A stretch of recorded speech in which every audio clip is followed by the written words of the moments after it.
Good morning! Before ako pumasok ng work, igala ko muna kayo dito sa aming wilderness.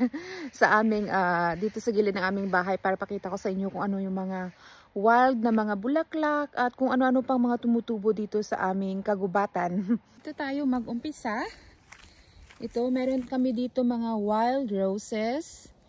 Ito, pwede itong kainin yata yung bulaklak at tapos ito pag natapos siyang mamulaklak, na lumalaki yung rose hips niya at yan pwede rin kainin at dyan ang gagaling ang inyong mga rose hips oil. Pwedeng gumawa gamit ito. Tapos dito naman is yung mga wild na high bush cranberries. So ganyan ang itsura ng kanilang mga bulaklak. Kung napanood yung aking vlog, dito ako nagpipick ng mga high bush na cranberries. Yan o. Magpo-form na yan sila ng berries.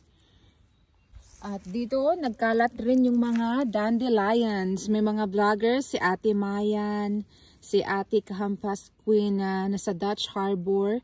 Kinakain nila itong mga dandelion na dahon. Ito ginagawang tea. This is edible. The whole part ng dandelion is edible. Although na hindi ko pa na-try kasi I don't have time. Pero I know na this is edible. Maybe sometime I'll try it. Tapos dito naman is marami din dito mga wild na bluebells na mga bulaklak. Ang ginagawa ng mga bata dito, kinukuha yung nectar nito at kinakain. Parang sa atin sa Pilipinas na santa na bulaklak, kinakain nila yung nectar. So ito naman yung mga bulaklak ng low bush na cranberries. Nagpipick din ako dito sa bahay, sa gilid ng aming bahay. At ang dami nila. Looks like na maganda yung berry season again this year kasi ang daming bulaklak ng low bush at saka high bush na cranberries. Tingnan nyo, ang dami oh. Lapitan natin.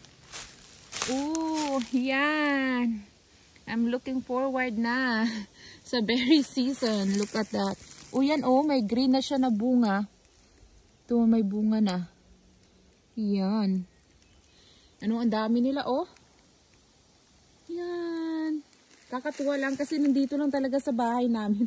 Hindi ko na kailangang mag-drive pa sa ibang lugar para mag-pick ng mga cranberries. Kasi nasa surrounding area lang ng aming bahay. And one more thing before I end this, meron din dito sa aming property na mga Labrador. Ito yung ginagamit na ginagawang pang tea. Ito yung dahon. Sobrang bango ng dahon ito. Yan, ito tapos yung bulaklak. Ang ganda oh. Yan. Usually makikita nyo ako dito pag berry season na. Yan, nagpipick ng mga cranberries. Alright, hanggang dyan lang muna yung ating video for today. Today is Monday at papasok ako ng trabaho.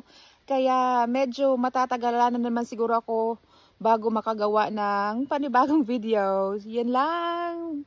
Have a good day kung nasaan man kayo. Bye!